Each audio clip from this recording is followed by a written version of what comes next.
Hey guys, Tony Porter, Tabletop Baseball Digest, and today I'm going to show a little bit something a little bit different. I'm going to show you how to use Replay Baseball as and just basically input the data from the game as you play it. You're going to see that it's basically a one-click game, super simple.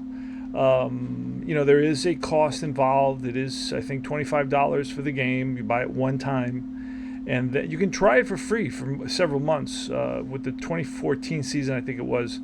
And so once you buy it, it's I think $25, and it's a one-time purchase, and then you have to buy the seasons individually, and they're about $25 as well. But it's very easy to input.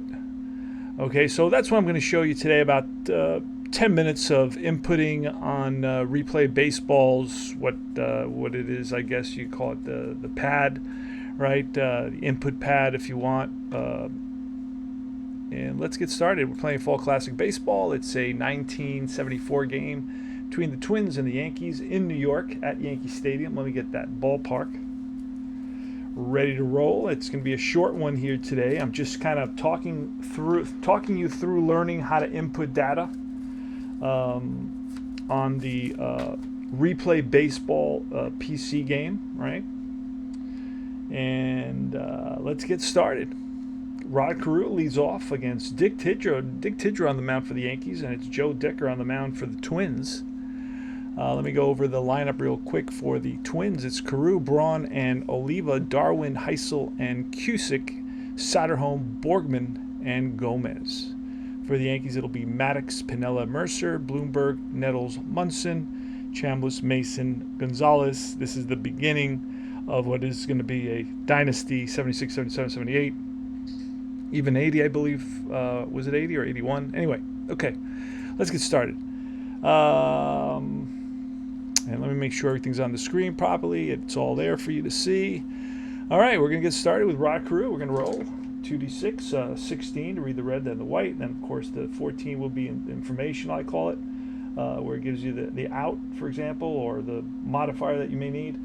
16, this is going to be off the batter card first. It's an out. It's a 14. That's a ground ball, second base. Gonzalez is over there, and he'll make the play quickly to Chambliss at first to get it there right before Rod Carew gets there. All right, that's one down, and next up is the lefty Steve Braun. So for that one, I just clicked right here, 4-3, right? 4-3, that's all I did. Next one, Braun is a 56, and it's a swing and a miss. So you go up tier to K, up on the left side. You eventually memorize those to know where it is, so you move up there pretty quick. At first, it's going to look like, holy smokes, right?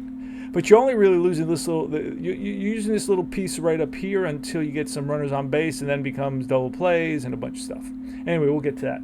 Tony Oliva now, another lefty against Dick Tidrow. It's 2 outs here.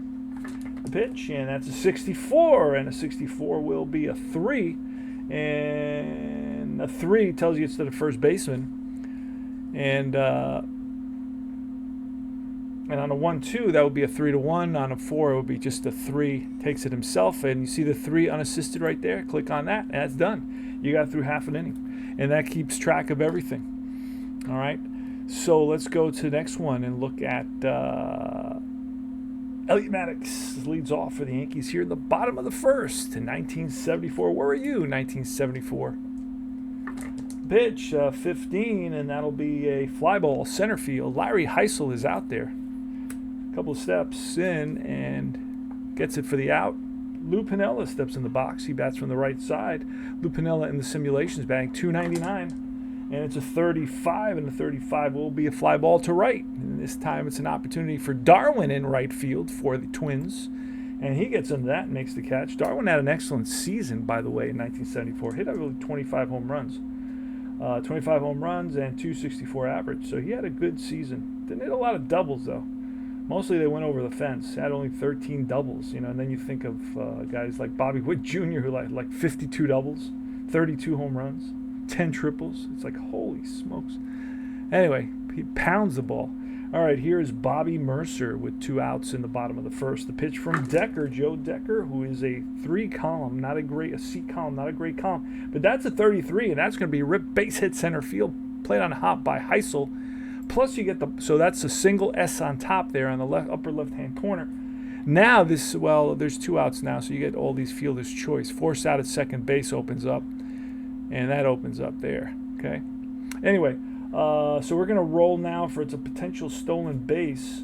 33 will be, yes, potential stolen base. We rolled a 1, so it's probably going to be an error on the catcher. We're going to use that. But we got to see if it's a pickoff. It won't be an error on the catcher, and it's not a pickoff. There goes Mercer. The throw down is over the head of Gomez covering, and that'll go into center field, and Mercer hustles over to third base. So it's a stolen base. And how do I know that? How do I know it's a 1? Because unless Borgman didn't make an error, which is highly unlikely, which I'm going to check, right? I'm going to check right now. There's actually a sheet you can check on, but I'm not going to do that. Borgman, as a catcher, had 0 errors. So I stand corrected. Look at that. Wow, 0 errors in only one pass ball. It may have been 1 or 2, but it's his numbers are 1. In 128 games, he'd made no errors as a catcher. Holy smokes. That is impressive, and I'm surprised. So it's going to make my life a lot easier. So let's go back to this chart, and you scroll down to the bottom. I gave him his single. I hit the S up here at the top. Now I'm going to scroll down to where it says SB second base. Boom. Now he could steal third, let's say, if he had if the game indicated that, the ratings indicated that, but he cannot. But there it is, stolen base. Single and a stolen base for Bobby Mercer. So the Yankees have a runner at second base now with Ron Blomberg coming up. He is the star DH. I think he was the first DH ever in 1973, the guy who started it all off. All right, Ron Blomberg, lefty hitter. What is he doing on the season? 311, 100. Played in 40 games. He gets injured because so far he's played the first half of the season. I learn about the teams, right? So if he only played a total of 90 games and he's played the first 40 games, so at some point he's going to get injured. He's going to get injured either soon and be out for 2 months, because he misses 2 months. He misses 60 games plus 70 games. So he's either going to get injured towards the end of the season or now in the middle of the season, then come back towards the end of the season, because he does play. He doubles the number of games he's played so far. Here's a pitch. And it's a 52. Now that's an error check, and you'll see how I'll do this. The first roll is a DK. It's a KD check, which is a 1-2. A 17 is too high. Now we're going to roll for the error, and I'm going to pull a card to see who the ball is hit to. The ball is hit to the shortstop, and with a 15, highly unlikely that shortstop Gomez will boot that ball. He is a 9 at error, his error rating, so that 15 is above it, and it won't be an error.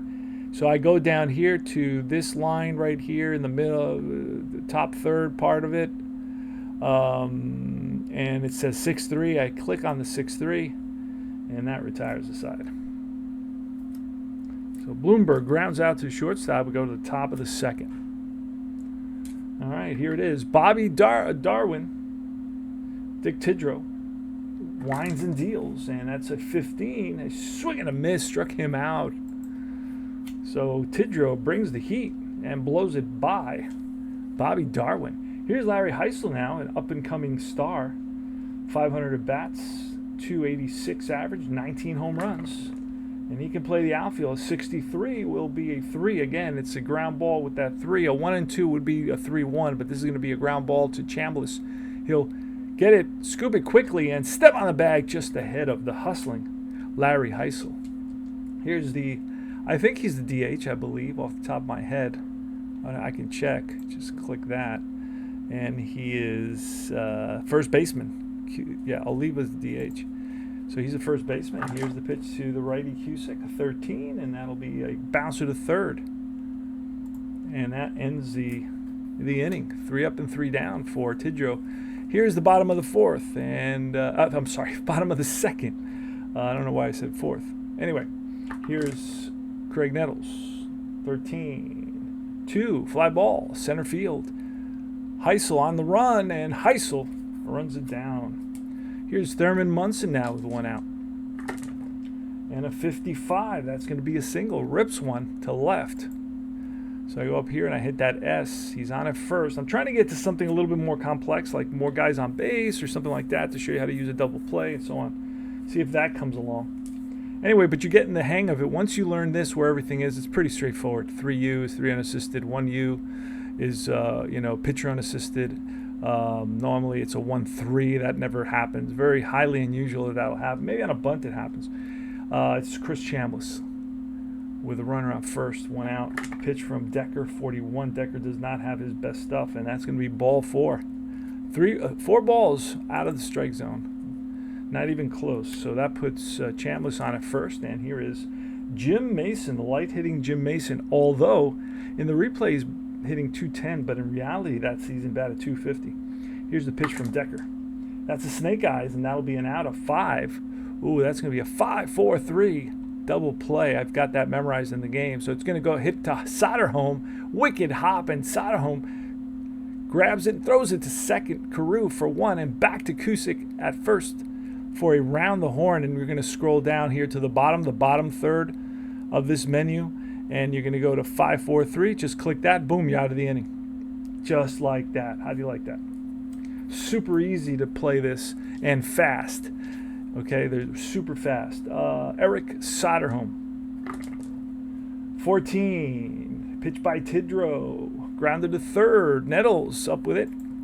Strong throw to first. 1 down. Here's Glenn Borgman, the guy that didn't commit an error in 128 games. A catcher. Holy smokes. Pitch from Tidrow with a 36. That'll be off the... And that's lifted to center. On the run is Maddox, and Maddox runs it down. Got to the spot where he saw the ball was coming and made the catch. And here's Luis Gomez. Luis Gomez, a 208 hitter. Not much of a hitter. Not much. Doesn't do very much. He's probably a defensive guy from what I'm seeing, because he had 82 games and only 168 at-bats. Pitch, and a 43 will most likely be an out, and a fly ball left field. Racing in is Piniella, makes the catch, and that retires the side. So I'm going to very carefully lift this up, put this in place, and fix Tidrow there a little bit. And it's Fernando Gonzalez for the Yankees. So far, I think I haven't had any problems. Haven't had to explain anything, but it's really so simple and so straightforward that you don't have to explain anything here. Let's do Fernando Gonzalez, the last player. 51. And 51 is a possible error, but with that 2, Decker is going to be a swing and a miss and a curveball. Gets Gonzalez, because that's the KD roll, and there's a KD number on the pitcher at the bottom. Can't forget that. And Elliot Maddox, the top of the order now, comes back around. Pitch, and it's a 52. That's a possible error rating. First, the KD roll. No, does not apply. So let's see.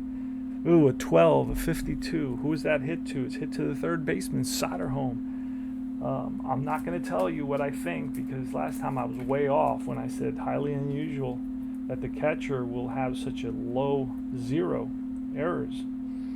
But it's always possible. It'll be a 7 error on Soderholm, and that's a 12, so he'll make that play over to first, a strike. And that is 2 away for the Yankees here in the bottom of the third. And next up is Lou Piniella. Sweet Lou, 41. That's ball 4. So Lou works himself a walk. He's on at first. Bobby Mercer's got a little bit of power. 10 home runs, not a lot. Shea Stadium, the Yankees playing Shea Stadium, and that was hurting them, and especially Bobby Mercer. Not a homer-friendly park. Doesn't have that short right field porch for Bobby Mercer. Here's the pitch, and it's a 45, and that 45 will be a tapper right back to the pitcher Decker over to first, and that retires the side. That's your 1-3 right there. So that's about it. I hope that helped you become a little bit more familiar with the game, with replay baseball, and kind of identifying how to tap it, how to click it, and how it works, and so on and so forth. So I wanted to just focus on that today. So anyway, thanks for watching, and let me know what you think of the tutorial, if it helped you. Now, there's a couple of things that maybe I have to show you. Let me see if that'll come up on the screen. Substitutions are always what drive people crazy. There's two arrows right here, and that's going to help. So there's several ways to substitute. You can click on the, let's say I want a pinch hit for a Carew, just click on him, right? Let me see. Oh, it's not. Yeah, I have to click that first. All right. Now it tells me I have control over Minnesota. There it is. So it brings me, and I don't think that box is showing. Let me see. No, that box is not showing. So it gives me another box that's not showing on the screen where I can pick the pinch hitter, and I just click on that and click OK, and there's a pinch hitter. That's how quickly it goes. If I want to change, I click these two arrows. If I want to do a substitution, like I want to take out, well, if I want to take out Bobby Mercer, I can just click Bobby Mercer, and that brings up a screen, another menu with a list of players that I can put there. If I want to change the pitcher, I click on the pitcher. So that's pretty straightforward. Only when I want to make like a double switch, that sort of thing, I have to click on these arrows right here, right? And then what I get is on the right side, and I don't think that's showing on the screen either. Yeah, it is. Okay, there it is. So it does show on the screen. So on the right side, as you can see, I have on the left side, I have a list of players. I have my bullpen hitting, my bench hitting, my bench fielding, my pitchers, my lineup, a bunch of things I can click on. And then I can just kind of click on a player and then click on the roster, and it'll move that player into the roster. Right, and I can do that right now. Let's say I want to, who did I click on anyway? Doesn't matter. All right, so I'm going to put somebody in center field. No, I'm going to change the shortstop. So I'm going to click on George Michaels on the left, which you can't see. Then I'm going to go to Mason. Click on him, and look, George Michael. Gee, I knew that's the singer. Gene Michael. And now Gene Michael is a shortstop. All right, so that's one way of doing that. Now I can cancel, I can undo. There's a screen to my left that you're not seeing that says undo, confirm, or cancel. So I can cancel or undo. So I can just cancel, and it goes to my regular lineup. Let me double check. And yep, Mason's still in there. Okay, so anyway, that's it, my friends. Tony Porter, Tabletop Baseball Digest. Remember to like and subscribe, and let me know what you think. Thanks, and adios.